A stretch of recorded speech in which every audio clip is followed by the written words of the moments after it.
we're going to start with is we need a double boiler because we need to cook our eggs. We've got some egg yolks in here. So I've just got 1 inch or 2 of water in the pot. It's come to a boil, and I'm going to use a glass bowl, or you could use a metal bowl as your double boiler if you don't have a double boiler.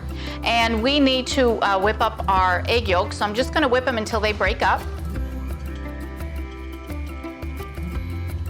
And now that they're broken up, I'm going to add some sugar, slowly drizzle it in there until it's all incorporated. Once the egg yolks and the sugar are nice, light yellow and fluffy.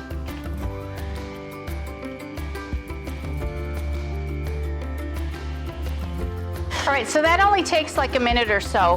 Now that our yolks are nice and light and fluffy, I'm going to add some Marsala wine. So the egg yolks are going to continue to cook, and the Marsala wine is also going to continue to cook to remove all the alcohol. So if you're worried about any alcohol in here, the cooking process will actually remove all the alcohol and leave you with the Marsala flavor. So let's go ahead and mix that, and I'll show you what it's supposed to look like. It's supposed to have like a kind of a ribbon effect to it, and that'll take probably about 4 or 5 minutes, depending on the type of mixer you have.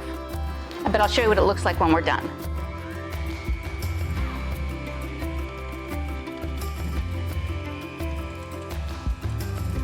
You'll know when your zabaion's ready when you take your beaters and you push them back and it leaves like a wave or a ribbon, and they kind of just stay there and slowly sink in. Once you get this look, then you know that your zabaione is ready. So now that our zabaione, or at least the first part of our zabaione is ready, we need to cool this down. So I have an ice bath here with some ice and some water. I'm just going to set this in.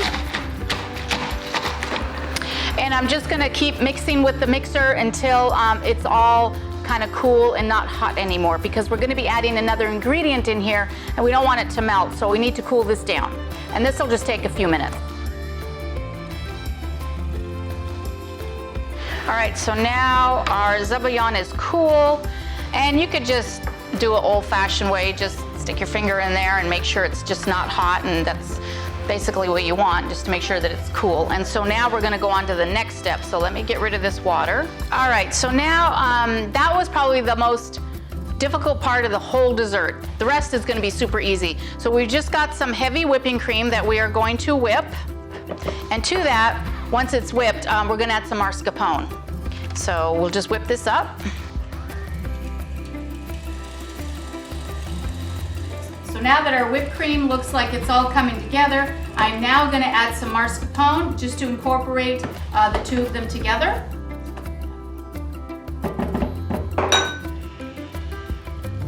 All right, and now that I've got the mascarpone and the whipped cream incorporated, now I can add the zabaione that's been cooled into here and combine all together.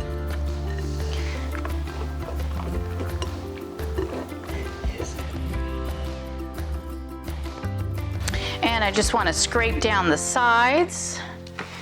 And you just want to do this until it's all nice and smooth and creamy, and all that air that we've been incorporating with all this whipping is what gives you that nice fluffy cloud-like taste that I was talking about earlier.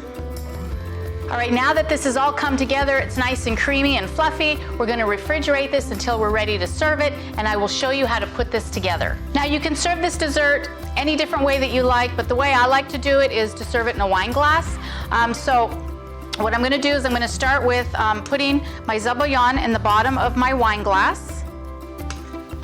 And you can put in as much as you want, and you can even layer this if you don't want to do it the way I'm doing it, where I'm starting with the zabaione and then I'll end with the fruit.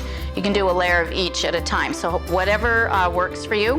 Tap it just to kind of even out the zabaione. When you have about as much as you want, you can put basically whatever kind of fruit you have. But I have some strawberries here that I chopped up. I put a little bit of sugar in there just to help kind of macerate them, which means just so that there's some of that liquid in there.